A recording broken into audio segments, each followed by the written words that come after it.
As the desert day exhales its final warmth, the mountains of Petra begin to glow in soft shades of rose and gold. You are walking across a wide valley. The valley floor is flat, covered with sand and small stones. The surface is hard, packed by wind and time and the passage of countless feet. Your steps make little sound, just the soft crunch of sand shifting beneath weight. The valley is quiet, deeply quiet, the kind of quiet that only desert provides. The mountains rise ahead, not suddenly. The desert does not do sudden. The mountains grow gradually from the valley floor, low hills becoming higher hills, becoming peaks. The transition is gentle, organic. The mountains are not tall by some standards, but substantial, impressive, creating boundary, creating enclosure, creating the sense that something lies beyond, something protected, something hidden within the stone. The light is changing. The sun is low, very low, touching the western horizon behind you. The light is horizontal, golden, the light that makes everything beautiful, that transforms ordinary landscape into painting, that creates long shadows and warm tones, and the sense that the world is holding its breath before darkness. The mountains glow. That is the only word, glow. The sandstone catches the light, absorbs it, reflects it. The stone is rose-colored, pink, but not simple pink, complex pink, pink with orange, with gold, with hints of purple and brown. The color shifts as you watch, as the light changes, as the sun descends. The mountains are alive with color, with the accumulated warmth of the day being released as visual radiance. The air is cooling. You feel it. The temperature dropping. The desert holds heat through the day, accumulates it. The sand becomes hot. The stone becomes hot. The air becomes shimmering hot. But sunset brings relief. The heat radiates upward, dissipates into the sky. The temperature falls, quickly at first, then more slowly. The transition from day heat to night cool is one of the desert's defining rhythms. The cooling air touches your face, your arms, gentle, pleasant. The relief is physical, immediate. You breathe deeper, easier. The air that was harsh and dry during the day becomes softer, more comfortable. The evening air is the desert's gift, the compensation for the harshness of daylight hours. Rocky mountains frame the view. The peaks are irregular, jagged in places, smooth in others. The variation comes from erosion, from wind and rare rain and the slow processes that shape stone over millennia. Each peak is unique. Each shows different patterns of weathering, different colors, different textures. Together they create skyline, distinctive silhouette against the darkening sky. You notice details, layers in the stone, horizontal bands, different colors. The layers tell history, geological history. Each layer was laid down at different time, under different conditions. Sand accumulated, compressed, became stone. The process repeated, created the striated appearance, created the visible record of deep time. The stone is sandstone. You can see that even from distance. Sandstone has particular quality, particular texture, grainy, porous, soft compared to granite or basalt. Sandstone erodes distinctively, creates rounded forms, smooth surfaces, the curves and flowing lines that characterize this landscape. A camel caravan moves in the distance, small shapes, far away, moving slowly across the valley floor. The camels are silhouetted against the glowing sand, dark shapes. The caravan is heading toward the mountains, toward Petra. The camels walk in line, single file, each following the one before. The rhythm is steady, patient, the pace of desert travel. The pace that can be sustained for hours, for days. You watch the caravan. The movement is hypnotic, slow, regular. The camels are perfectly adapted to this environment, can survive on minimal water, can carry heavy loads, can travel long distances across terrain that would defeat other animals. The camels are essential to desert life, to trade, to the connection between distant places. The caravan is a reminder that Petra exists because of trade, because it sits at crossroads, because caravans from Arabia and Egypt and Syria and the Mediterranean all passed through this valley, through the mountains ahead, through the hidden city carved in stone. Petra was nexus, was meeting point, was place where goods and ideas and people from distant lands converged. But the caravan is distant, is part of the landscape, is element in the scene, but not focus. The focus is the approach, the walk across the valley, the movement toward the glowing mountains, toward the hidden city, toward Petra. The valley extends in all directions, vast, open, exposed. The desert creates this feeling, this sense of space, of distance, of being small beneath immense sky. The valley makes the mountains seem more dramatic, makes their eventual enclosure more powerful. The contrast between open valley and enclosed canyon creates the experience, creates the journey. Stones scatter across the valley floor. Most are small, pebbles, but some are larger, boulders. Isolated stones resting on sand. The stones are rounded, weathered, the same sandstone as the mountains, broken off, fallen, carried by water during rare floods, left behind when water receded. The stones are evidence of processes, of the forces that shape desert landscape. Scrub vegetation appears occasionally. Low plants, drought adapted. The plants are sparse, widely scattered. Each plant exists in isolation, separated from neighbors by dozens of yards, by necessity. Water is scarce. Each plant needs large area to gather sufficient moisture. The plants are green-gray, dusty, coated with sand. The plants survive, do not thrive, but survive. Prove that life persists even here, even in apparent barrenness. The wind moves across the valley, gentle wind, not strong. Just present. The wind carries sand, fine particles. The sand moves in patterns, skips across the surface, creates small dunes in the leva stones. The wind is sculptor, is constant force, is what shapes the landscape over time, what smooths the stones, what creates the flowing forms. You continue walking. The mountains grow closer, larger, more detailed. What was distant glow becomes near presence, becomes cliffs and canyons, becomes the specific geography that hides Petra. The anticipation builds, not urgency, not excitement in dramatic sense, just awareness that destination approaches, that the valley walk is ending, that the mountains are receiving you. The sun touches the horizon, begins to disappear. The light shifts, becomes redder, deeper. The glow on the mountains intensifies briefly, becomes almost luminous, then begins to fade. The transition is beautiful, is the peak moment, the instant when light is most dramatic, before beginning its inevitable decline into darkness.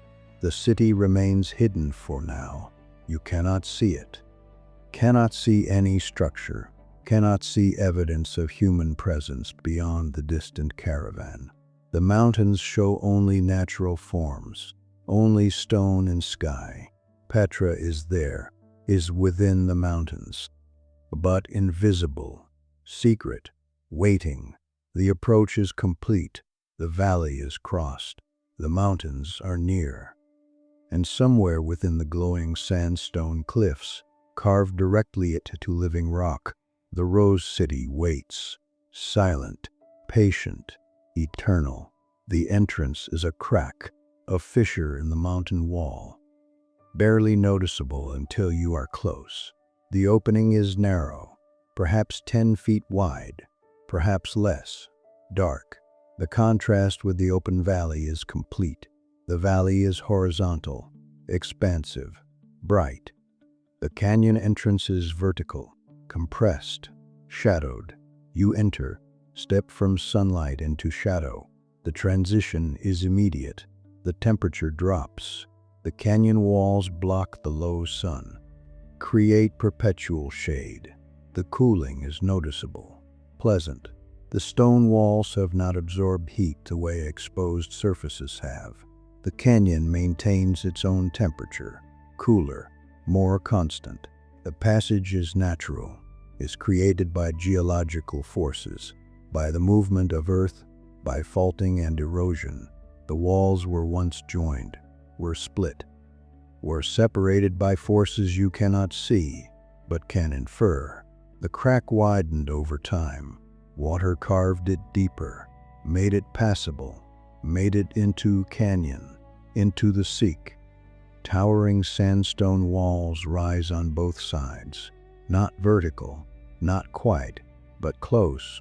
The walls lean slightly inward, create the sense of enclosure, of being held, of being contained within stone. The walls are high, very high, perhaps 200 feet, perhaps more. The exact height is difficult to judge. The scale overwhelms normal measurement, creates the sense that you are small, that the stone is vast, that you have entered realm of geology rather than human construction. The walls are close, close enough to touch both sides if you extended your arms. The narrowness is constant.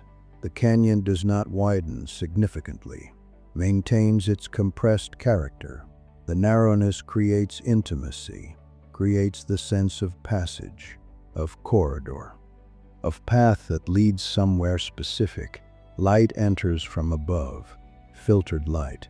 The sky is a ribbon overhead, narrow stripe of brightness between the cliff tops. The light falls into the canyon, but does not illuminate it fully, creates patterns, light and shadow, bands of brightness where light reaches, bands of darkness where walls block it.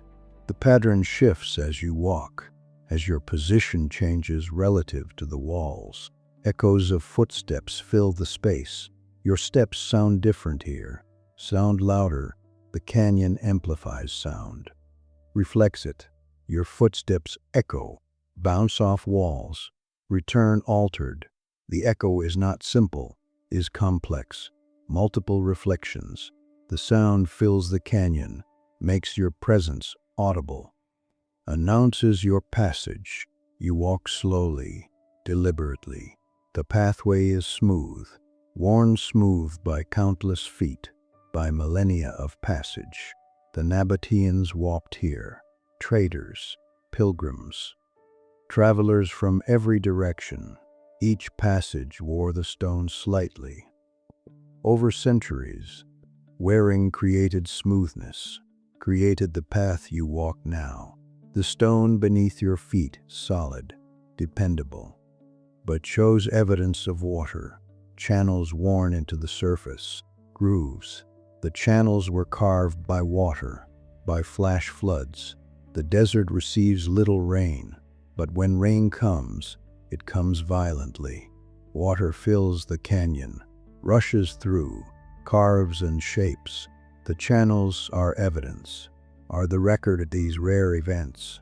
Layers of rock color appear in the walls, horizontal bands. The layers are various shades: pink, red, orange, yellow, white, gray. The variation is beautiful, creates visual texture, creates the sense that the walls are not uniform, but complex.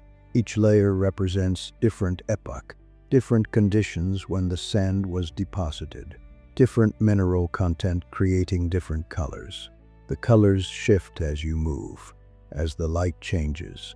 What appears pink in one light appears orange in another. The stone is alive with color, not static. The sandstone responds to light, absorbs it, reflects it, shows different faces depending on angle and intensity and quality of illumination. Smooth stone pathways wind through the canyon. The path is not straight, curves, follows the natural course of the fissure.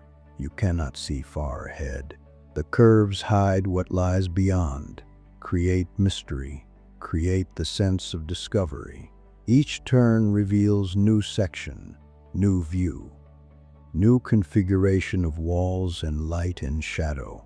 The walls show texture, fine grain, sand particles visible if you look closely. The sandstone is composed of countless individual grains, compressed, cemented. The grains give the stone its character, its slightly rough texture, its porosity, its ability to absorb and release moisture. Water stains mark some sections, dark streaks, vertical streaks where water has flowed down the walls. The water comes from rare rain, trickles down the cliff faces, leaves minerals, leaves organic matter, creates the dark patterns. The stains are evidence of water, of the moisture that occasionally touches this dry place. Niches are cut into the walls, small carved recesses. These are not natural, are human-made, created by the Nabataeans. The niches held offerings perhaps, or statues, or lamps. The niches are empty now, show only the carving, the intention, the evidence of human presence, of the attempt to mark this passage, to make it sacred, to acknowledge its significance. Quiet wind moves through the canyon, gentle wind. The wind is channeled by the walls, flows along the canyon corridor. The wind is steady, constant, makes soft sound, whisper, sigh. The wind is voice of the canyon, is the ambient sound that fills the space when you are silent. When your footsteps pause, the air is cool, noticeably cool. The canyon creates microclimate. The walls block sun, block heat, create shade that persists. The cooling is relief, is welcome, is part of the canyon's character. The temperature contrast makes the passage pleasant, makes the walk comfortable, despite the desert environment beyond. You notice the silence between echoes. When you stop walking, when you stand still, the silence is profound, complete. No sound except the soft wind, no birds, no insects, no water, just wind and stone. The silence is not empty, is full of presence, of the weight of stone, of the deep time represented by the walls, of the accumulated history of a passage. The outside world disappears. That is the truth. Once you enter the sick, the valley is gone, is invisible. The canyon walls block all view, create their own world. The canyon is complete environment, self-contained. The only reality is stone and sky above, and path beneath. Everything else ceases to exist, ceases to matter. You continue walking. The canyon extends. How far you do not know. The curves hide the length, hide the destination. You simply walk. Trust the path. Trust that the canyon leads somewhere, that the passage has purpose, that revelation waits ahead. The light fades. The sun is setting outside. The ribbon of sky above darkens, transitions from blue to deeper blue. The light in the canyon dims. Shadows deepen. The walls become darker. The path becomes less distinct, but passable, still visible. The canyon allows passage, even in fading light, has been walked in darkness, has been walked in all conditions. The path is known, is reliable, is eternal. The canyon curves, a gradual turn, the walls beginning to open, slightly, almost imperceptibly at first, then more noticeably, the compression easing. The vertical space yielding to something broader, something more open, and then, through the narrow gap between the towering walls, a glimpse, a fragment, a carved surface, pink stone. Deliberate lines, architecture, the treasury, not all of it, not yet, just a section, a column perhaps, a portion of facade, enough to know something is there, something carved, something human-made, something extraordinary. You continue walking. The glimpse disappears, hidden again by the canyon walls, then reappears, larger this time, more visible, the treasury revealing itself progressively, teasing, emerging slowly from concealment. The canyon creates this experience, creates the gradual revelation, the anticipation, the sense that something remarkable is approaching. And then the canyon ends, opens, the walls fall away on either side. The compressed corridor yields to open space, to plaza, and the treasury stands before you, the treasury emerging from the canyon. That is the image, the moment, the arrival. The structure is carved directly into the cliff face, is not separate building, is not construction that could be dismantled, is part of the mountain, was revealed by removing stone, by carving away everything that was not the treasury, by finding the form within the rock and making it visible. Pink sandstone facade, glowing in twilight. The color is remarkable, rose, pink with gold. The stone catches the last light, holds it, glows. The facade is massive, 2 stories, perhaps 3. The scale is difficult to judge. Larger than any building you have seen, carved entirely from living rock. Columns carved directly from the cliff, 6 columns on the lower level, Corinthian style, elaborate capitals. Carved with acanthus leaves, each column is complete, freestanding in appearance, but connected to the cliff behind, carved from the same piece of stone. The columns are not added, are not separate, are revealed, are manifestation of the stone's potential. The columns support an entablature, horizontal element, carved with details, triglyphs, metopes, the decorative elements of Greek architecture, but here in the desert, carved into sandstone, created by the Nabataeans. The style is Hellenistic, shows influence, shows the cultural connections that trade routes enabled. The architecture speaks multiple languages, combines traditions. Above the first level, second level rises, more complex, more elaborate. A circular tholos, a round structure with columns, and beside it, architectural elements, pediments, urns, figures. The facade is rich with carved detail, with ornamentation, with the accumulated skill of master stone carvers. The central doorway is dark, rectangular opening, leading into the cliff, into interior space. The doorway is in shadow, shows no detail, just darkness, depth, the promise of interior, of space carved within the mountain, of chambers and rooms hollowed from solid stone. Wide open plaza spreads before the structure. The plaza is natural, is the widening of the canyon, is the space where the seek opens. The plaza is paved with sand, smooth sand, The sand has settled, has been undisturbed, shows no footprints except yours approaching. The plaza is empty, peaceful, still. The silence is complete. No crowds, no voices, no activity. Just the treasury and the plaza and the towering cliffs that surround.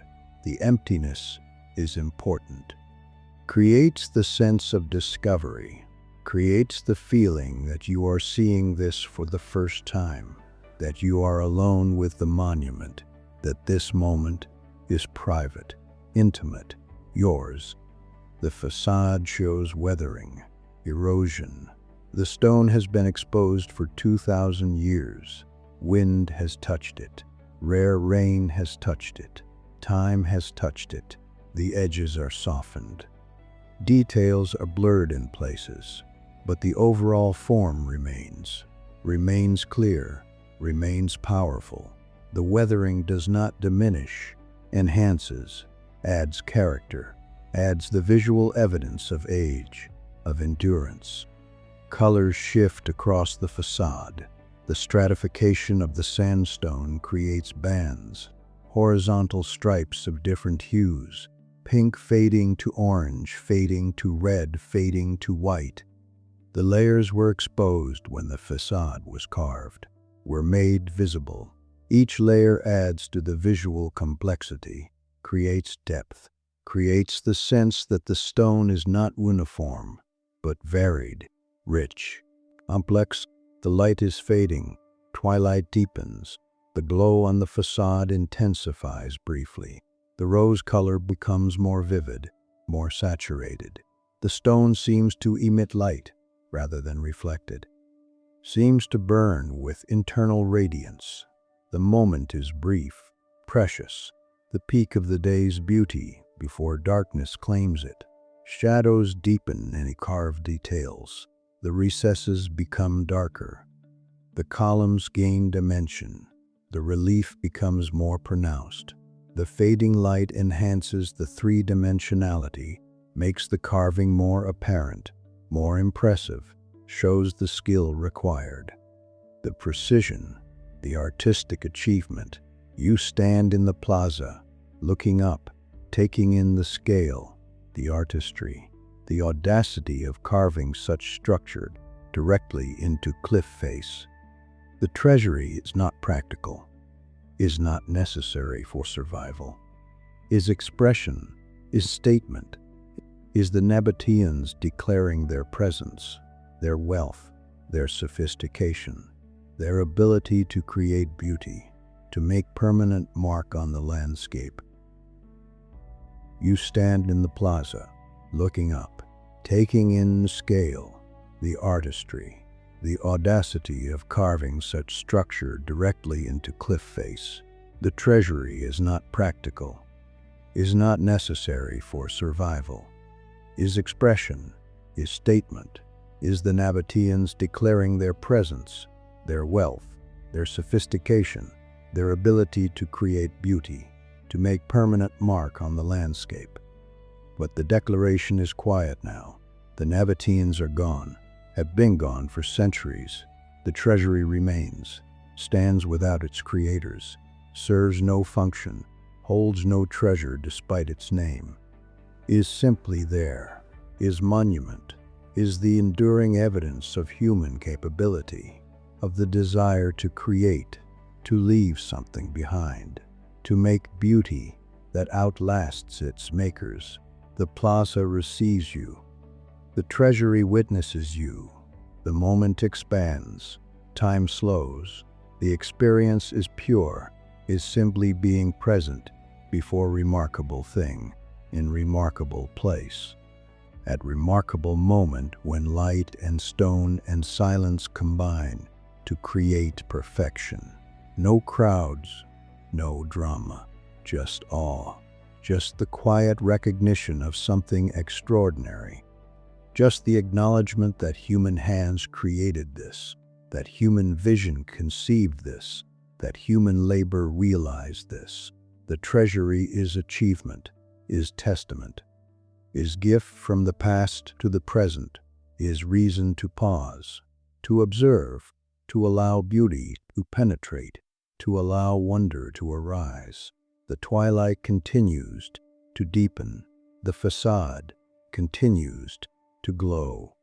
The plaza continues to hold you, and you stand, present, witnessing, participating in the eternal moment that the Treasury creates, the moment that has existed for 2 millennia, the moment that will continue for millennia more, the moment when stone and light and human artistry combine to create something timeless, something that transcends the circumstances of its creation, something that simply is, beautiful, permanent, true. You walk past the Treasury. The plaza extends beyond it, opens into larger space, into the heart of Petra. The canyon walls widen, create valley, small valley, enclosed by cliffs on all sides. The valley is the city, is where the Nabataeans created their capital, their sacred center, their dwelling place carved into living rock. Tomb facades carved into cliffs around you, everywhere, on both sides of the valley, rising up the cliff faces, dozens of facades, hundreds, each one unique, each one carved, each one doorway to interior chamber hollowed from the stone. The facades vary in size. Some are small, simple, just rectangular doorway with minimal decoration. These are modest tombs, functional.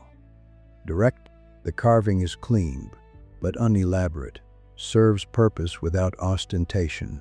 Other facades are large, elaborate, multi-story, columns, pediments, carved details. These are monuments, are statements of wealth and status, are the tombs of important people, of leaders, of wealthy merchants, of those who could afford master carvers, who could commission substantial work. The facades show different styles, different architectural influences. Some are Nabataean, show the distinctive local style, cross-step crenellations, angular forms. Others show Hellenistic influence, classical columns and pediments. Others show Roman influence, later additions. The variety shows evolution, shows the changing cultural connections as Petra grew and absorbed new ideas. Doorways cut directly into rock create the openings. The doorways are rectangular, dark. The interiors are shadow. You cannot see inside from the valley floor. The interiors are elevated, raised above the surrounding ground level, accessed by carved steps, protected from flooding, from the rare but violent floods that fill the valley when heavy rain comes to the desert. Stone staircases climb the mountains, everywhere, carved into the cliff faces. The staircases are narrow, steep, rising to higher tombs, to sacred places, to viewing points. The stairs follow the contours of the cliffs, zigzag, turn, adapt to the stone. Each step is carved, shaped from the rock, worn by countless ascents and descents. The stairs show evidence of use. The center of each step is worn deeper, smoothed, the same pattern as the seek, the accumulated wear of feet over centuries. The stairs are functional, are passable, but show their age, show their history, show the reality of being walked for 2,000 years. You climb one set of stairs, slowly, carefully. The stairs are uneven. No two steps are exactly the same. The carving followed the stone, adapted to natural variations, created stairs that work, but are not standardized, are not modern, are ancient, are particular to this place, to this stone. To the Nabataean approach to creating in rock, from higher elevation the valley opens. You can see more, can see the extent of the facades, can see how many there are, can see the density of carving. The cliffs are perforated, are honeycomb, are transformed from natural stone to architectural surface. The Nabataeans did not build on the land, carved into the land, made the mountains themselves into city. Sand settles quietly in courtyards below, small courtyards, open spaces between facades. The courtyards are natural, are the wider sections of the valley floor. The sand is fine, windblown, covers everything, creates smooth surface, hides ancient paving, hides foundations. The sand is reclaiming, is slowly covering. Is the desert's response to human intervention. The sand is pale, yellow-pink, matches the stone. Is derived from the stone. Is sandstone, broken down into constituent particles. The sand is not foreign, is local. Is the stone returning to its pre-compression state. The sand will eventually bury everything, will cover the facades, will hide the city, but not yet. Not for many years. The process is slow, is measured in centuries. The city was carved rather than built. That is the fundamental truth, the essential characteristic. Petra is not city of buildings, is city of excavations, of spaces removed from stone, of negative space made positive, of absence made present. The facades are what remains, are the stone that was not removed, are the surface that defines the void within. The interiors are chambers, rooms. Some are single rooms, simple spaces, rectangular, carved from the cliff, smooth walls, flat ceilings. The chambers served as tombs, held sarcophagi, held the dead, were sealed, were sacred, were meant to last forever, to protect and preserve. Some interiors are complex, multiple rooms, connected chambers, carved in levels. The larger tombs are almost subterranean palaces, carved from solid rock, created by removal, by the patient, sustained effort of chipping and carving and hauling away countless tons of stone.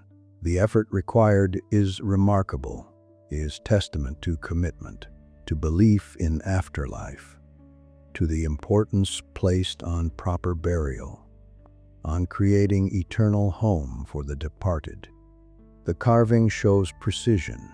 The walls are smooth, not perfectly smooth, show tool marks, show the evidence of iron chisels, of hammers, of the hand tools that created these spaces.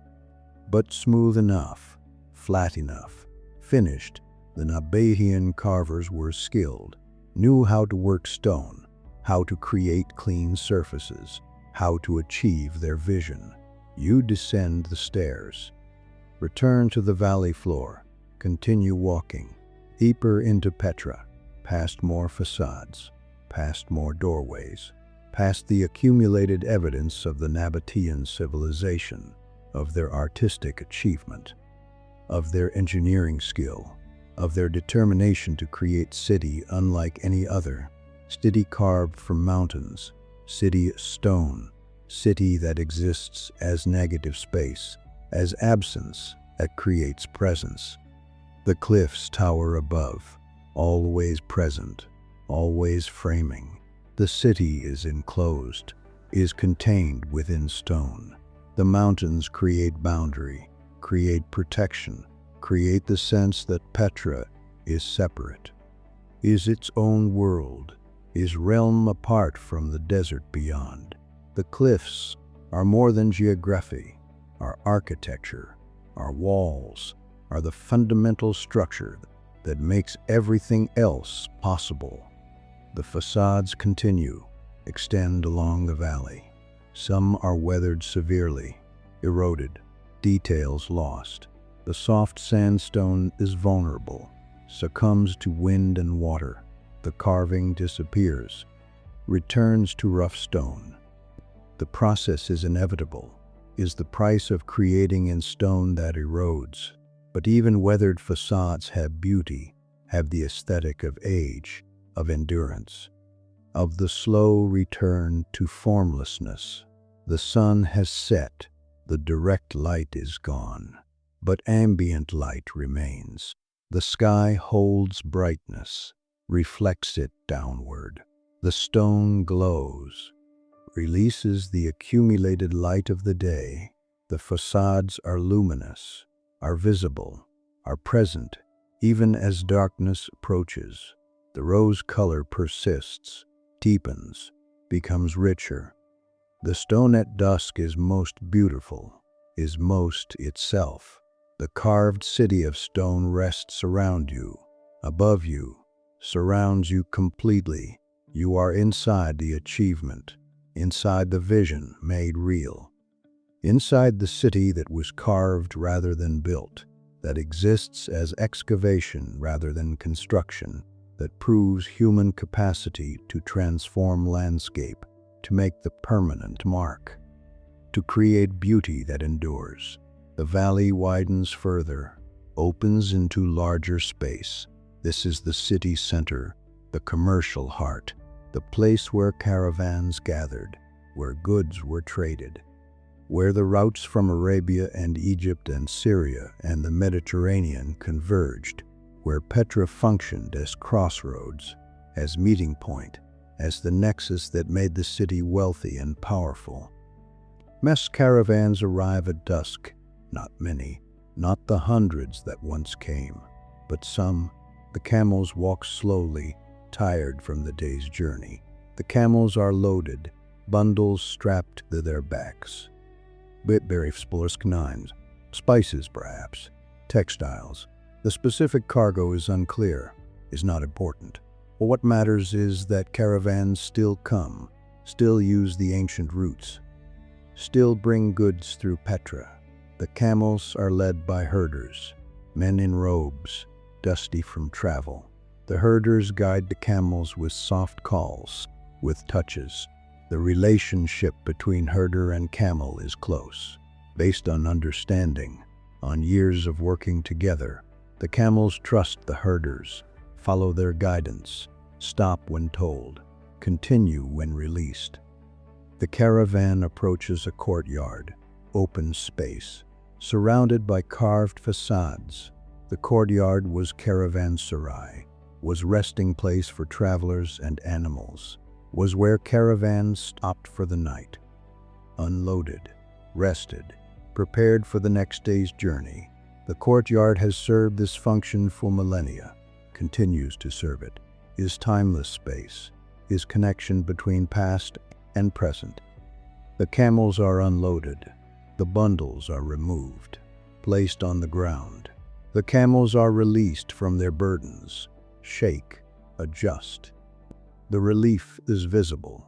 The camels have carried heavy loads, are tired, need rest, need water, need care. The herders attend to this, provide water from skins, check the animals, tend to their needs. Spices and silks from distant lands are unwrapped, examined. The spices are aromatic, cinnamon perhaps, cardamom, frankincense, myrrh. The scents fill the courtyard, mix with the smell of camels, of dust, of desert air. The combination creates olfactory environment, unique to this place, to this moment, to the intersection of trade routes. The silks are colorful, reds, blues, golds. The colors are vivid, our luxury, our wealth. The silks came from far away, from China, along the Silk Road, through countless intermediaries, through hands that bought and sold and transported. The silks represent months of travel. They represent the vast network of trade that connected ancient world. Quiet merchant courtyards exist throughout the city center, small enclosed spaces, protected, secure. The merchants conducted business here, negotiated prices, made deals, transferred ownership. The commerce was international, was sophisticated, required trust. required systems of credit and contract. The Nabataeans were traders, were intermediaries, were the people who made connection possible, who enabled the flow of goods between distant civilizations. The courtyards are empty now, most of them. The ancient commerce is gone. The Nabataean merchants are long dead. The vast trade networks have shifted, have found other routes, other nexus points. Petra is no longer crossroads, is no longer essential to trade, is archaeological site, is historical monument, is memory of what was. But the courtyards remain, the physical spaces, the carved chambers and niches, the platforms and passages, the infrastructure of commerce, the spaces wait, could be used again, are still functional, are still appropriate for their original purpose. Time has not erased function, just suspended it. Lantern light appears among stone walls, small flames, oil lamps, the herders' light lamps, create illumination. The courtyard is dark, the cliffs block the last ambient light. Lamps are necessary. The lamps cast warm glow, orange light. The light reflects off the sandstone, creates warmth, creates visibility, defines the space, makes the courtyard habitable, comfortable.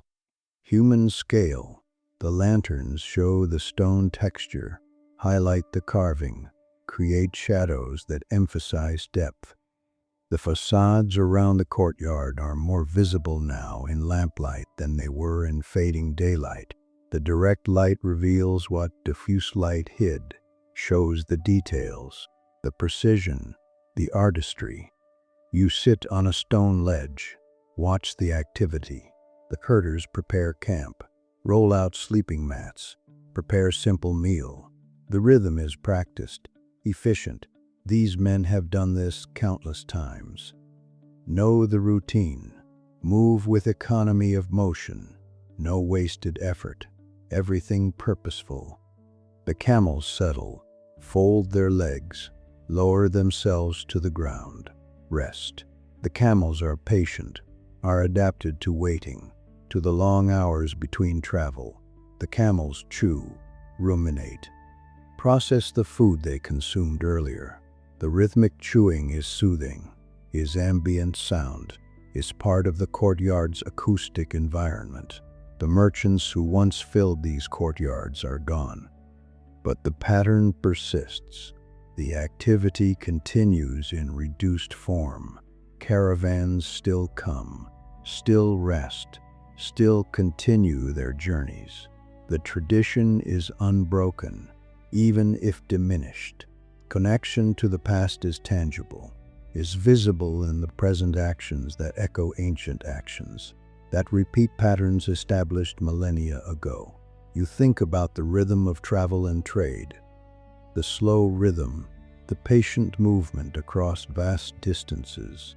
The caravans traveled at walking pace, perhaps 3 miles per hour, perhaps less, covered perhaps 20 miles per day. A journey from Damascus to Petra took weeks. A journey from Arabia to the Mediterranean took months. The scale of ancient trade was vast in distance, small in speed, required patience, required endurance, required the ability to sustain effort over extended time. But the rhythm was sustainable, was appropriate to human and animal capacity. The caravans did not hurry, did not push beyond limits, moved at pace that could be maintained indefinitely, stopped regularly, rested, allowed recovery. The rhythm respected reality. Work with natural limitations rather than against them. The courtyard holds this rhythm, embodies it. The caravan arrives, rests, will depart tomorrow. The pattern is ancient, is unchanged. The courtyard has seen countless arrivals and departures, has served countless caravans, has been nexus point for 2 millennia of trade. The stones remember, hold the accumulated history, are witness to the vast human effort to connect, to trade, to exchange goods and ideas across distance. The lanterns continue to burn, the herders eat, talk quietly among themselves, the camels rest. The courtyard exists in the timeless moment, neither ancient nor modern, just present, just functional, just serving its purpose as it has always served, as it was designed to serve, as it will continue to serve as long as caravans travel through Petra. The carved city receives the caravan, provides shelter, provides space, provides the infrastructure that makes rest possible. The city serves as it was intended to serve, quietly, effectively, without fanfare. The crossroads receives, the rose city welcomes, the stone chambers embrace, and the ancient rhythm of caravan life continues, slow, patient, eternal. The courtyard settles into quiet. The herders have finished their meal, have spread their mats, have dimmed the lanterns. The activity diminishes, fades into rest. The caravan sleeps, the camels sleep, the human sounds cease, and what remains is the desert, is the stone, is the wind. Wind moves through Petra. Gentle wind, night wind. The wind flows down from the mountains, flows through the valleys, flows along the carved passages. The wind is constant, not strong, not dramatic, just present. Always present. The wind is voice of the desert, is the ambient sound that fills silence. The wind moves through the sandstone, flows across carved surfaces, enters doorways, explores chambers. The wind is patient explorer, touches everything, penetrates everywhere. The wind knows Petra completely, has known it for millennia, has flowed through these passages since the stone was first carved, since the facades were first exposed. The wind is witness, is constant companion, is the element that never leaves. Desert wind brushing the cliffs creates sound, soft sound, whisper. The wind passes over rough stone, over carved details, over eroded surfaces. Each texture creates slightly different sound. The accumulated effect is complex, is layered, is the acoustic signature of wind moving through carved city. The sound varies, sometimes louder, sometimes softer. The wind is not constant in intensity, gusts occasionally, then calms. The variation creates rhythm, creates the sense of breathing. The city breathes. The wind is breath, is the inhalation and exhalation that makes stone seem alive, that gives permanence, the quality of life. Sand gathers along stone paths, fine sand, dust. The wind carries it, deposits it. The sand accumulates in protected areas, in doorway corners, along wall bases, in carved recesses. The sand is mobile, moves with the wind, but settles where wind cannot reach.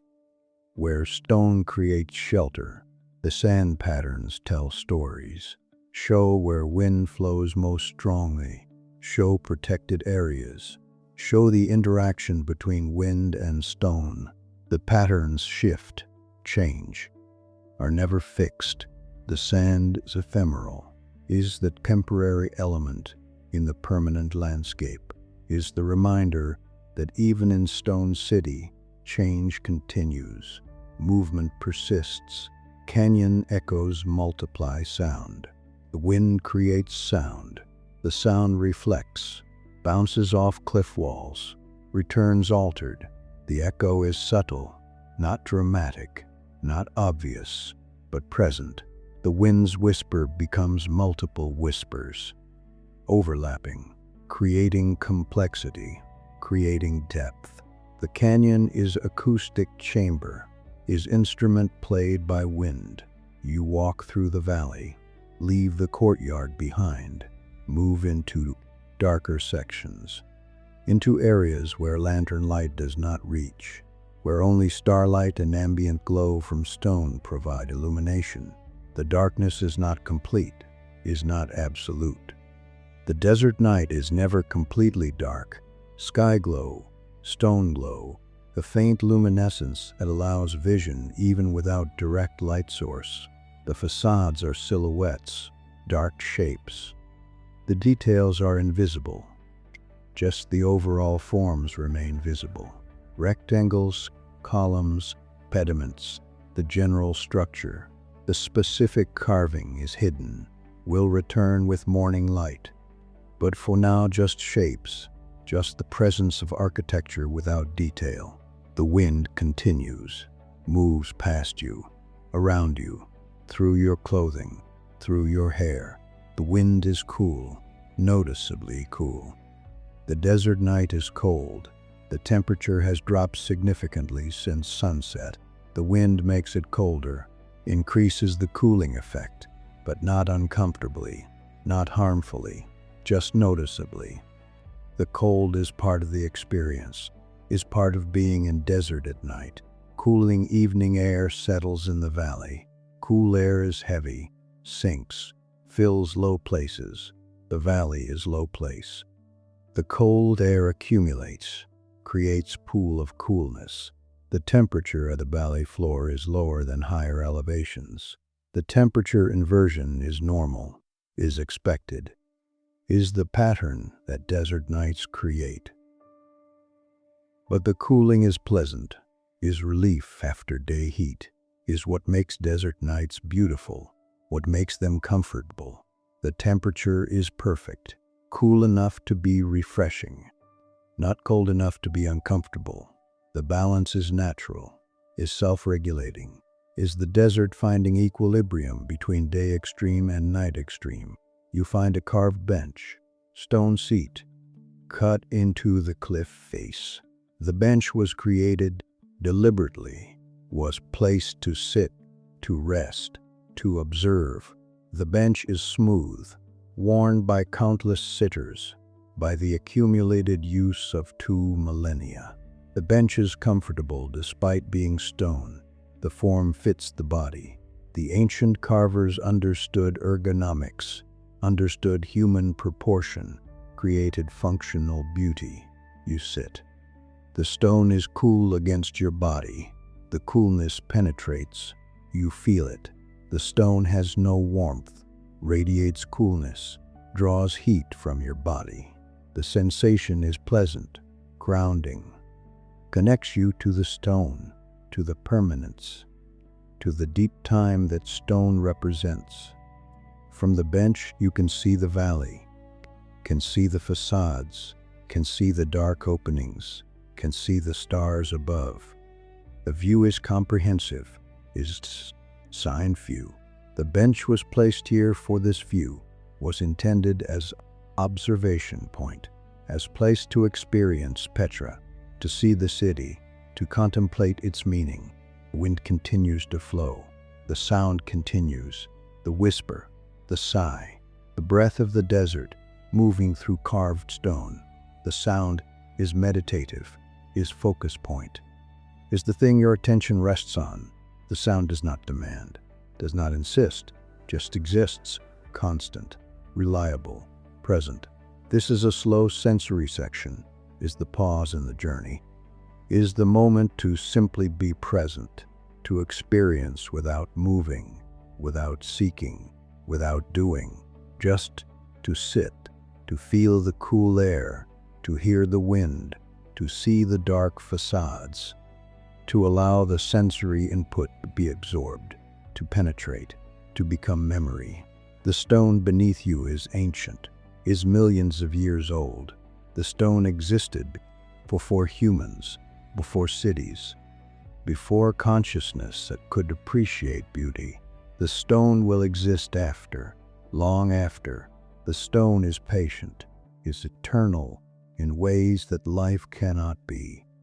Sitting on the stone connects you to that eternity, temporarily, briefly, but genuinely.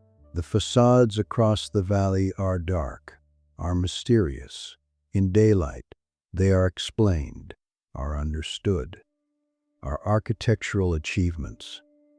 But in darkness, they are other, are presences, are shapes that suggest more than they show. The darkness creates mystery, creates the sense that the facades hold secrets, that the interiors contain unknown things, that Petra is more than what daylight reveals. The wind shifts slightly, changes direction. The sound changes. The whisper becomes different whisper. Same basic quality, different specific tone. The change is subtle, almost imperceptible, but real. The wind is not mechanical, is not constant, is natural, is subject to countless influences, responds to temperature gradients, to pressure differences, to the complex dynamics of atmosphere. You remain sitting. Allow time to pass. Do not measure it. Do not track it. Just allow the experience to extend, to fill the time it needs. The wind continues. The stone continues to cool. The stars continue their slow rotation overhead, and you sit, present, still, part of the landscape, part of the night, part of the eternal moment that Petra creates.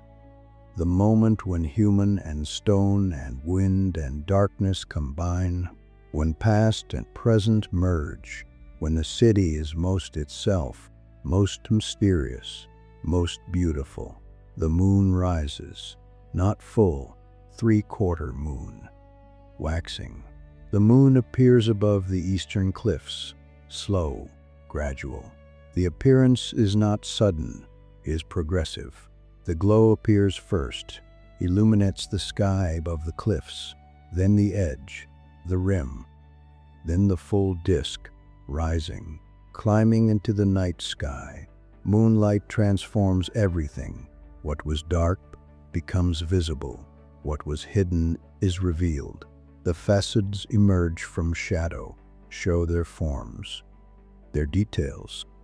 The moonlight is different from sunlight, is cooler, is silver rather than gold, is gentler, less intense, but sufficient, more than sufficient.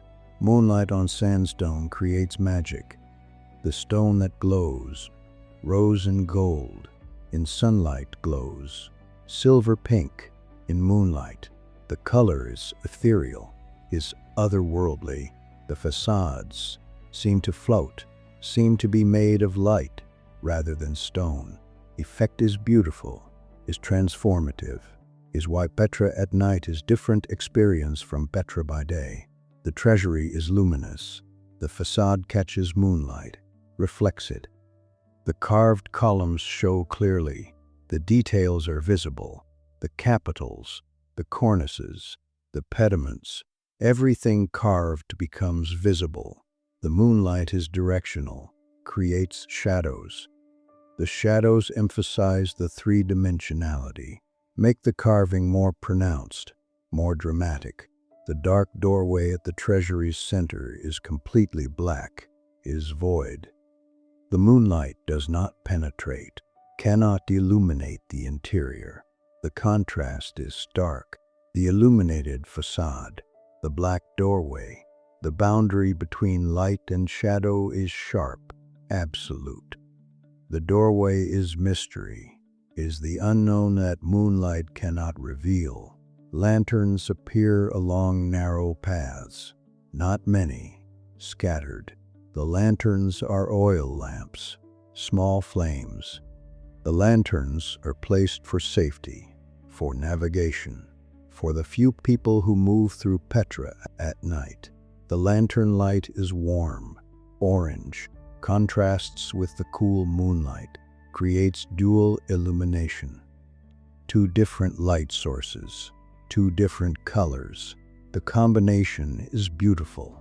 The paths wind through the valley, stone paths, carved paths. ancient Roman paths in some sections. The paths are visible in moonlight, are clear enough to walk safely. The moonlight provides sufficient illumination for navigation, for movement. The paths have been walked in moonlight for millennia, are known, are familiar, are safe. Shadows deepen in carved facades. The moon is not directly overhead, is at angle, creates long shadows. The doorways are shadowed, the recesses are shadowed. The carved details create small shadows, intricate patterns. The facades become studies in light and shadow, in the interplay between illumination and darkness. The shadows are not threatening, are not ominous, are simply absence of light, are the natural consequence of directional illumination hitting textured surface. The shadows add beauty, add complexity, add visual interest. The facades are more interesting in moonlight than in flat daylight. The angularity reveals what direct light hides. Quiet plazas rest under the stars. The plazas are empty, no people, no activity. Just stone and sand and the silence that accumulates in open spaces at night. The plazas were gathering places, were centers of activity, were where people met and traded and socialized. But at night, the plazas are abandoned, are given over to stone and sky. The stars are extraordinary, without city lights, without light pollution. The stars are visible in full glory. The Milky Way is clear, is bright band across the sky. Individual stars are countless, are too numerous to count. The constellations are obvious, are the patterns that ancient people named and used for navigation, for timekeeping, for story and myth. The stars and the moonlit facades create duality, above the cosmic, the distant, the eternal, below the human achievement, the carved stone, the architectural marvel. Both are beautiful, both inspire awe, both create the sense of being part of something larger, something that transcends individual existence, something that connects across time and space. You walk through the plazas, slowly, quietly. Your footsteps make small sound, soft scuffle of sand. The sound does not echo much in open space, is absorbed, dissipates. You are alone, completely alone. The sensation is remarkable. To have Petra to yourself, to experience it without crowds, without voices, without the distraction of other people. The solitude is gift, is rare, is precious. Most who visit Petra see it crowded, see it full of tourists and guides and vendors, see it as busy place, as attraction. But at night, Petra returns to itself, becomes what it was, becomes city, becomes sanctuary, becomes the place the Nabataeans knew, quiet, sacred, powerful in its silence. You approach another facade, smaller than the Treasury, but beautiful. The carving is less elaborate, but precise, clean. The facade shows weathering. Erosion has softened edges, has blurred some details, but the overall form remains clear, remains powerful. The moonlight shows the weathering, shows the texture, shows the reality of stone that has been exposed for 2,000 years. The doorway is accessible. Stone steps lead up. You climb. The steps are uneven, worn. Each step is slightly different. You place feet carefully, feel for secure footing, reach the doorway, stand at the threshold, look into darkness. The interior is completely dark. The moonlight does not penetrate. You cannot see anything, just blackness. But you sense space, sense the chamber beyond. The air is different. is cooler, is spill, is the air of enclosed space, of interior that has been sealed for ages. The chamber is empty, contains nothing now, but was tomb, was sacred space, was where the dead rested. You do not enter, the threshold is enough. The doorway is boundary, between exterior and interior, between moonlit and dark, between accessible and protected. You stand at the boundary, honor it, respect it, turn back to the plaza. The view from the doorway is remarkable. The plaza spreads below. The moonlight illuminates it, shows the sand, shows the stone, shows the other facades across the valley. The elevation provides perspective, shows relationships, shows how the facades relate to each other, how the city is organized, how the valley is used. Petra feels timeless here, feels unchanged, feels like it could be a century, ancient, medieval, modern. The moonlight erases temporal markers, makes everything eternal. The facades that were carved 2,000 years ago could have been carved yesterday, could be carved tomorrow. Time collapses, becomes irrelevant. What matters is the stone, the carving, the beauty, the endurance. You descend the steps, return to the plaza, continue walking, past more facades, under more stars, in the cool moonlight.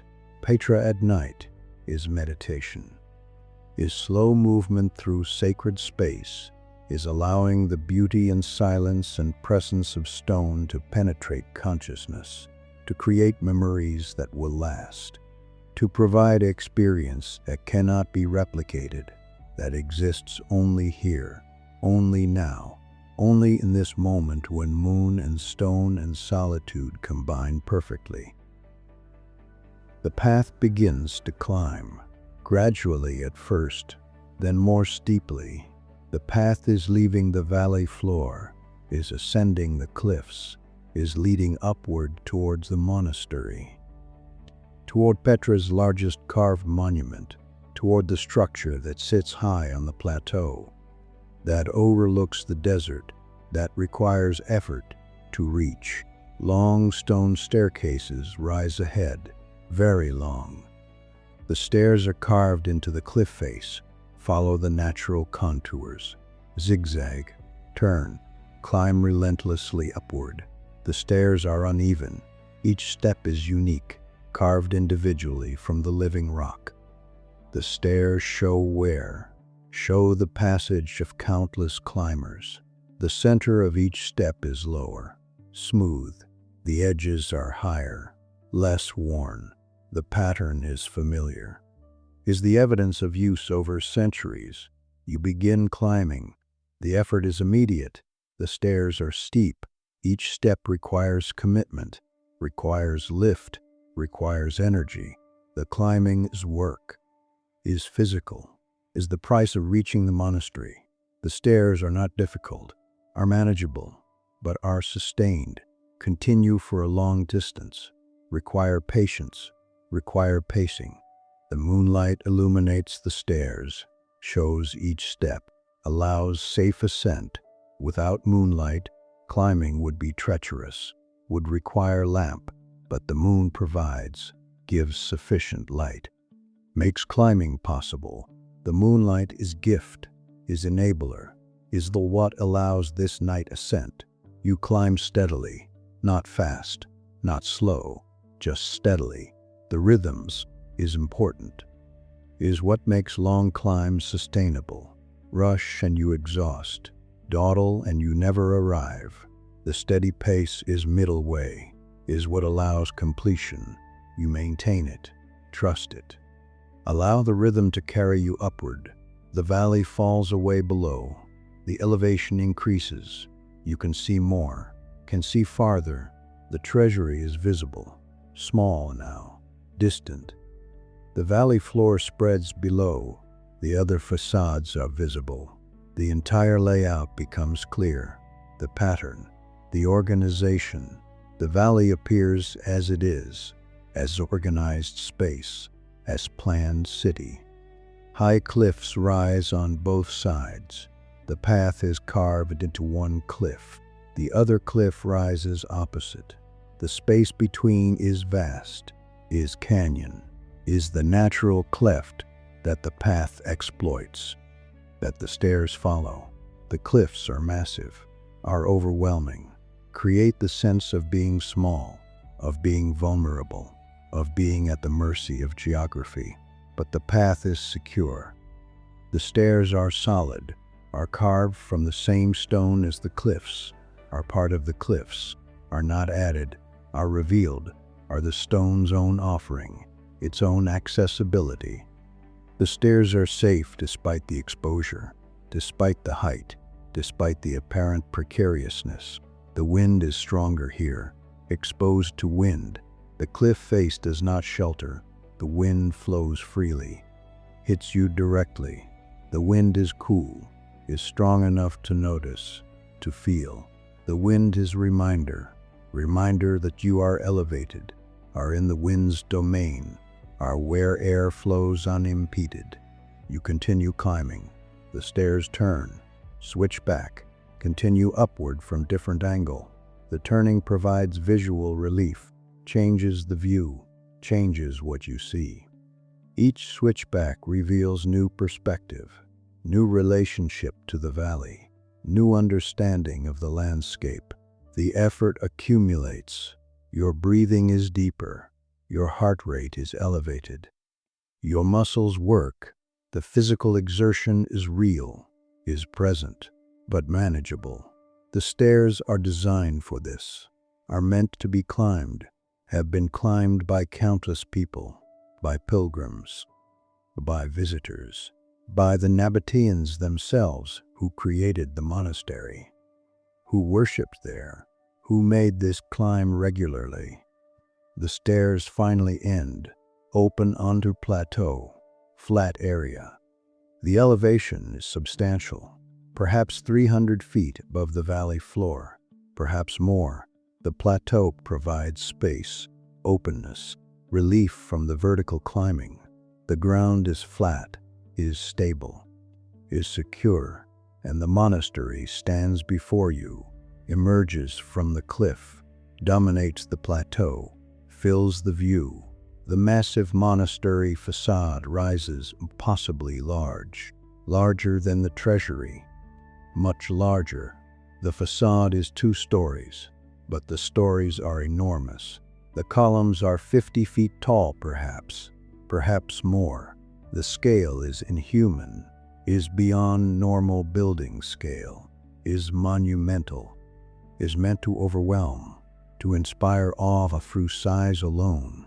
The facade is carved from the cliff, like the Treasury, like all Petra monuments, but the scale makes the achievement more remarkable, more difficult to comprehend.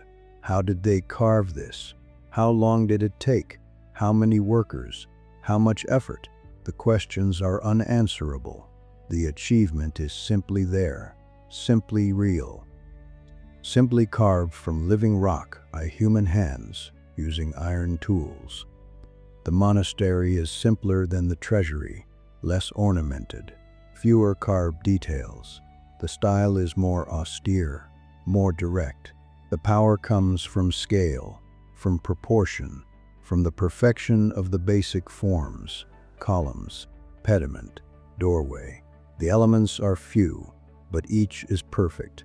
Each is precisely executed.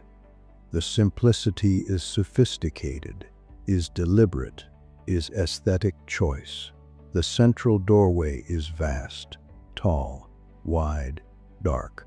The doorway leads to interior chamber, single chamber, large chamber, empty chamber.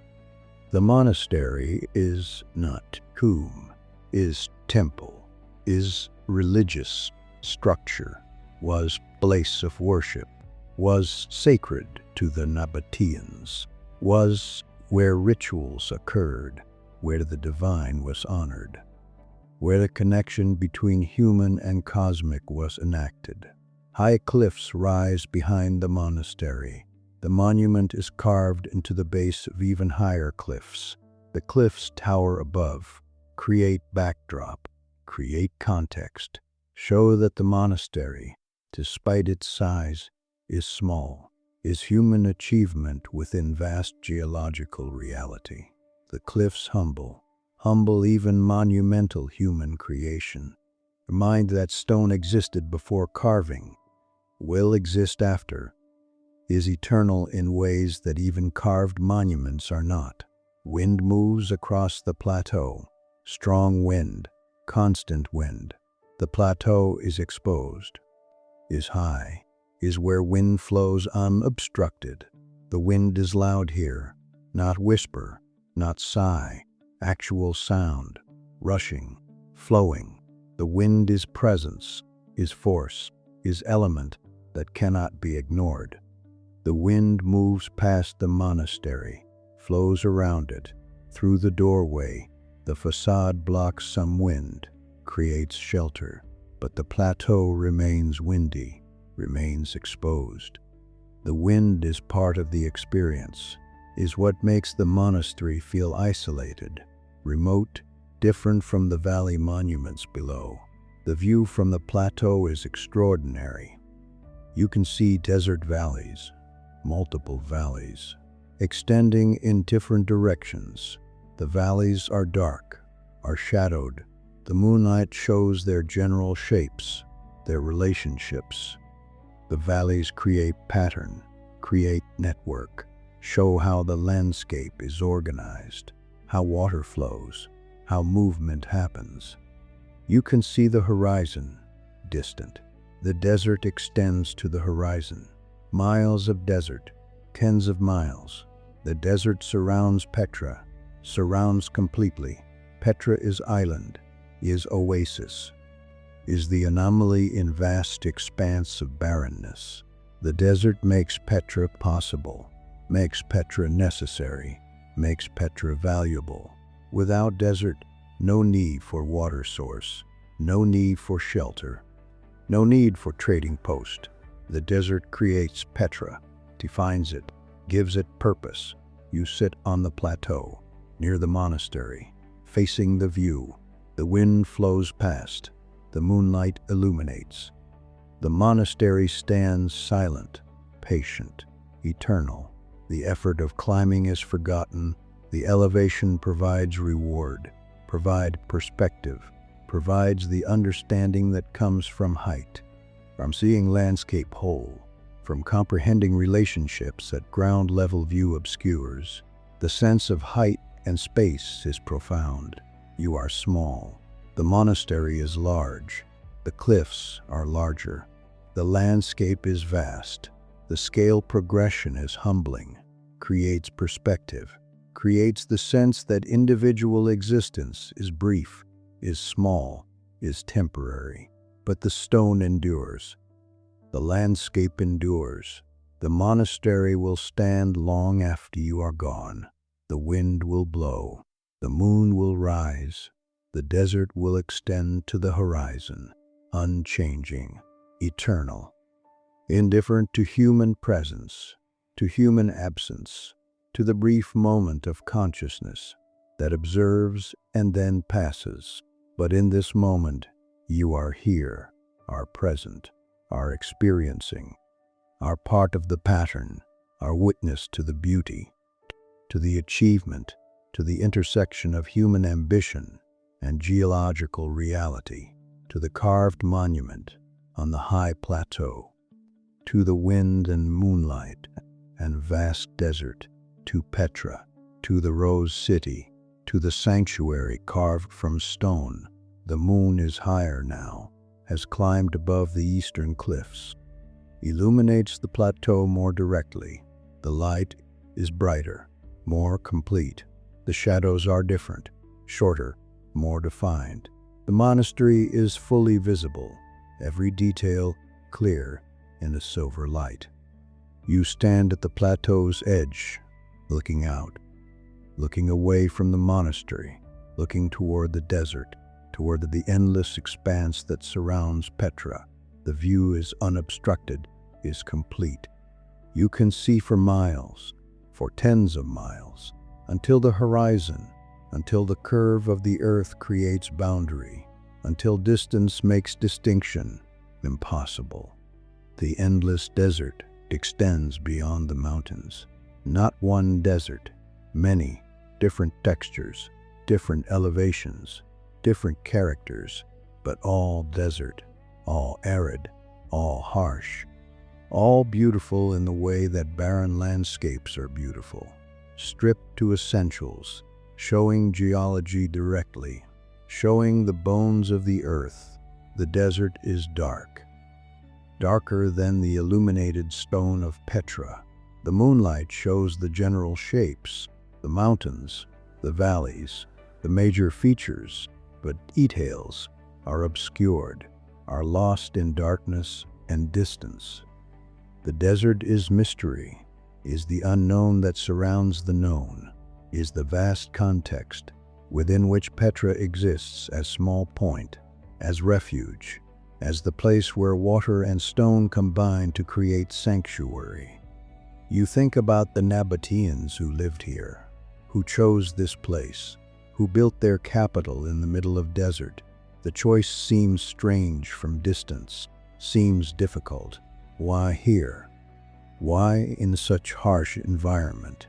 But the Nabataeans understood that desert creates value, that water in desert is precious, that the ability to survive where others cannot creates power, creates wealth, creates importance. Petra controlled water. The Nabataeans were masters of water management, created systems to capture rain, to store it, to distribute it. The city had cisterns, channels, pipes, dams. The infrastructure was sophisticated, was essential. Without water management, no city, no population, no trade center. The water systems were foundation, were what made everything else possible. And Petra controlled routes. The caravan routes crossed here, could not easily bypass. The geography funneled traffic, created bottleneck. The Nabataeans controlled the bottleneck, controlled access, charged fees, provided services, made wealth from geography, from being in the right place, from understanding that location is power. Caravan trails fade into distance. You can see them, barely, pale lines across dark desert. The trails are ancient, have been used for millennia, are worn into the landscape by countless passages, by the accumulated travel of generations. The trails connect, link Petra to other places, to Damascus, to Gaza, to Aqaba, to the Red Sea, to the Mediterranean, to Arabia. The trails are threads, are the connections that made Petra relevant, that gave it purpose. But the trails are empty now, no caravans visible, no movement. The desert is still, is quiet. The ancient commerce is gone, shifted to other routes, to sea routes, to modern roads. The caravan trails remain, but are used rarely, are historical artifacts, are memories of what was. Moonlit valleys spread below the plateau, multiple valleys, branching, interconnecting. The valleys are dry now, are wadis, river courses without water, but during rare rains, water flows, transforms. The wadis fill, become torrents, carry vast volumes. The power is immense, dangerous. Then the water drains, sinks into sand, evaporates, disappears. The wadis return to dry state, wait for next rain, next flash flood, next brief transformation. The valleys show vegetation, sparse vegetation, dark patches, probably acacia, tamarisk, desert plants. The plants cluster where water is most available, in valley bottoms, where runoff collects, where roots can reach deeper moisture. The vegetation is evidence, evidence that water exists, not on surface, but below, accessible to roots, to plants adapted to extract it. Silence of the landscape is absolute. No sound reaches the plateau except wind. No animal sounds, no human sounds, no mechanical sounds, just wind. The desert is quiet in ways that other landscapes are not. No vegetation to rustle, no water to flow, no birds to call, just rock and sand and air. The quiet is primordial, is what Earth sounded like before life, before sound-making organisms evolved. The desert preserves that ancient silence, but the silence is not empty, is full of presence, the presence of stone, of space, of the vastness that extends in all directions. The silence has weight, has substance, is thing itself rather than absence of thing. Silence presses, creates awareness, creates the need to be still, to listen, to allow the silence to be received.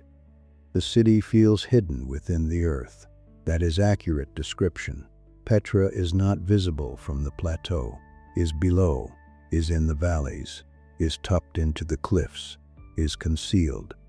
From distance, from the desert, you would not know Petra exists, would see only mountains, only valleys, only the natural landscape. The carved facades are hidden, are protected, are secret. The concealment was strategic, was intentional. Petra was defensible because it was hidden, because access was limited, because the seek was only practical entrance, because enemies could not easily attack what they could not easily find. The geography was fortress, was protection, was what allowed Petra to survive, to prosper, to maintain independence for centuries. But the concealment also creates magic, creates the experience of discovery, of revelation, the approach through the seek, the gradual revelation of the treasury, the unfolding of the valley, the accumulated facades. Each step reveals something new, something unexpected, something remarkable. The journey creates the experience, makes Petra more than destination, makes it pilgrimage, makes it transformation. You look back at the monastery, the facade glows in moonlight, is beautiful, is powerful, is the ultimate expression of Nabataean stone carving. The monastery represents the peak, the greatest achievement, the monument that shows what was possible when skill and resources and ambition combined perfectly. But the monastery is also ending, his last great monument. The Nabataean civilization declined after the monastery was carved, gradually, over centuries, but declined. The Romans absorbed them, took control, shifted trade routes, reduced Petra's importance.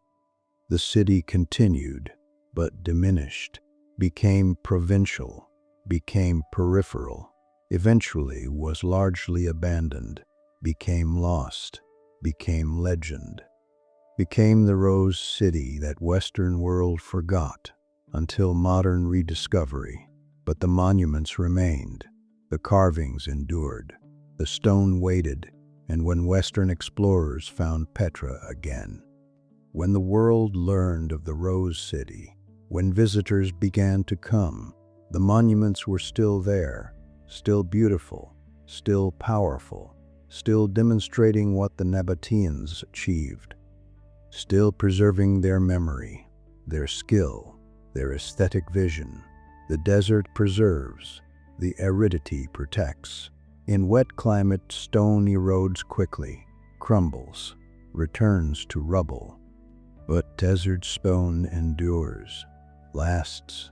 The dryness prevents biological decay, prevents most erosion, allows carved surfaces to persist for millennia.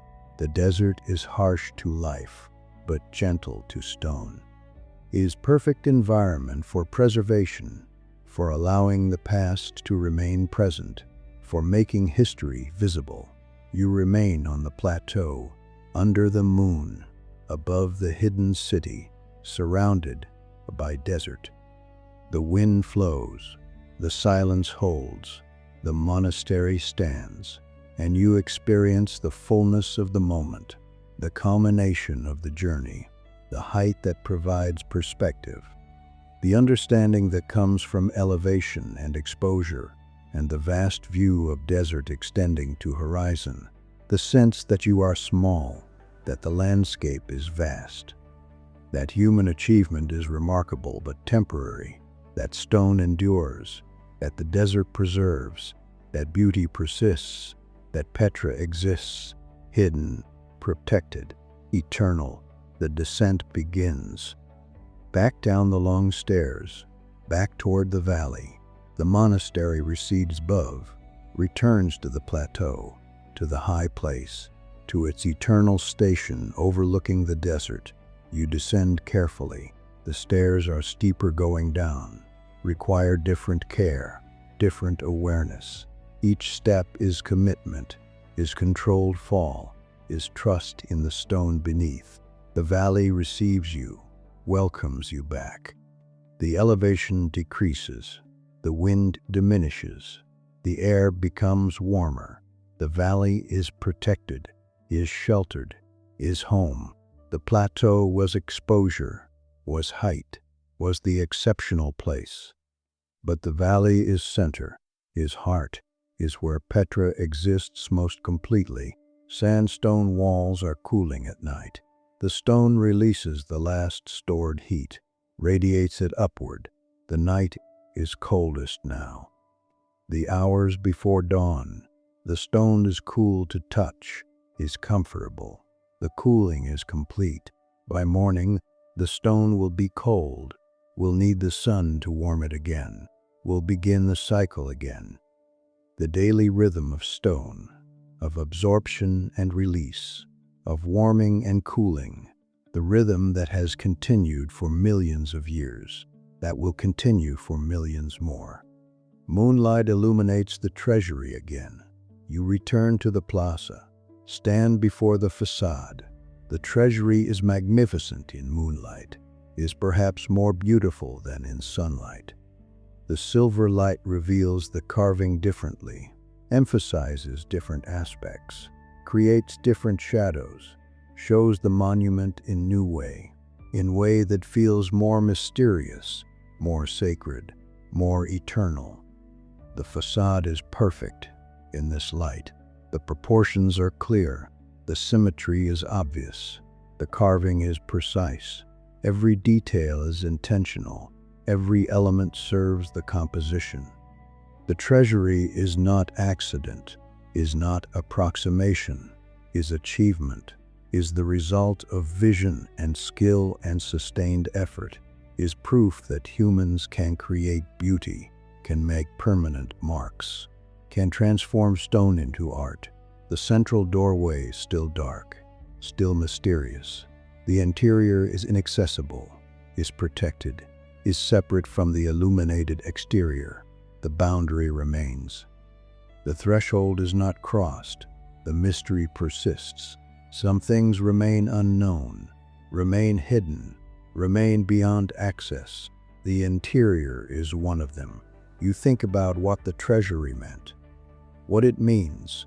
To the Nabataeans, was tomb, was monument to king or important person, was statement of power and wealth and sophistication, was proof of achievement, was legacy, was the attempt to create something that would last, that would preserve memory, that would demonstrate that the buried person mattered, was important, was worth remembering.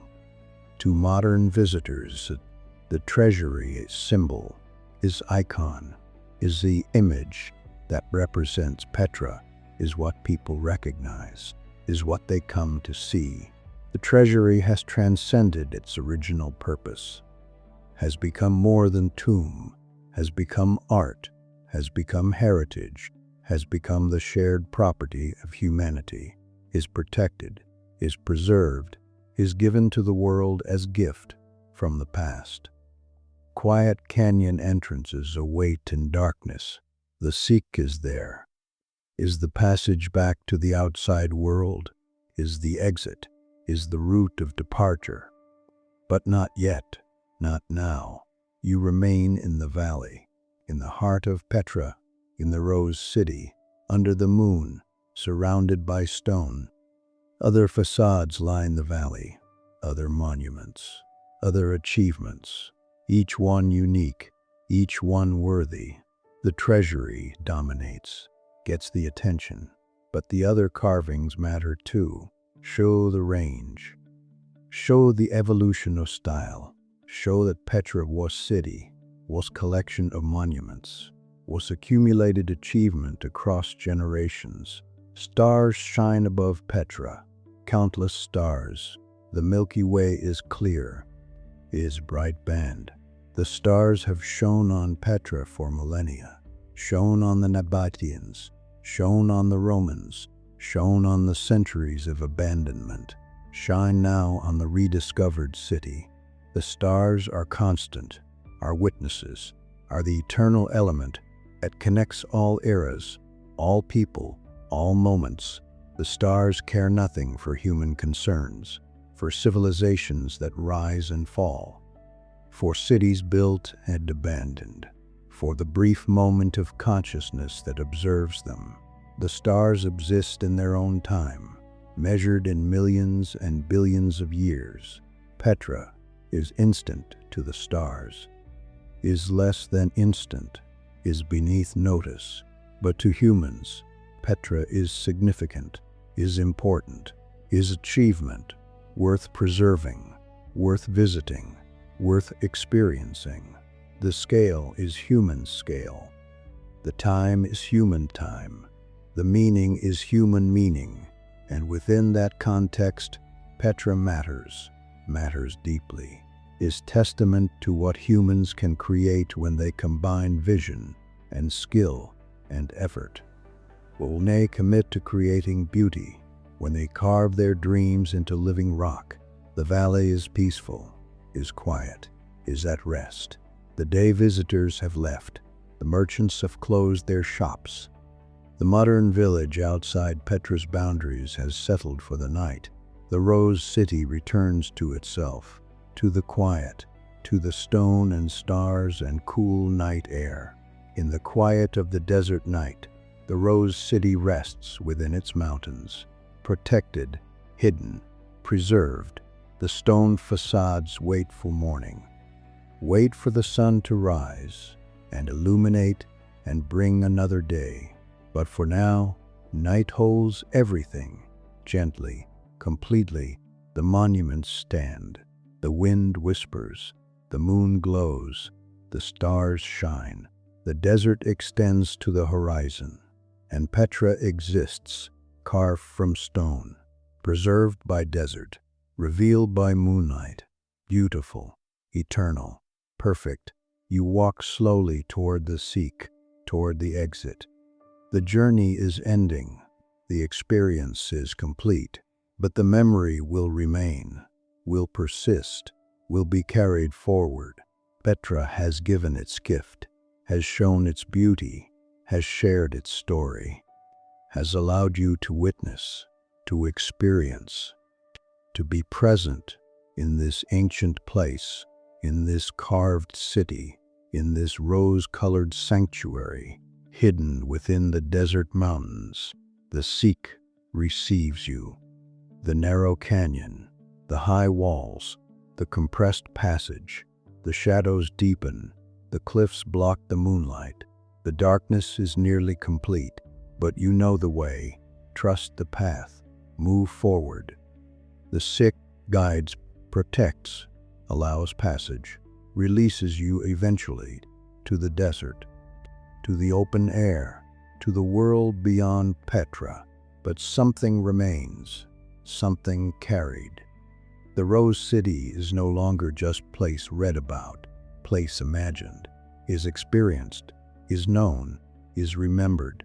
The sandstone colors, the carved facades, the cool night air, the wind whisper, the moonlight on stone, the silence, the beauty, the profound achievement of the Nabataeans who carved their city from mountains and created something that endures, that lasts, that continues to inspire wonder 2,000 years later. The desert receives you back, the valley, the open space, the wide sky. Petra recedes behind, disappears into the mountains, becomes hidden again, secret again, protected within its stone walls, waiting, patient, eternal. The Rose City rests, breathes quietly, exists, and will continue to exist long after you have gone, long after this night, long after this moment. The stone endures, the desert preserves, and Petra remains forever. The carved sanctuary, the Rose City, the impossible achievement, a gift from the past, the beauty that transcends time.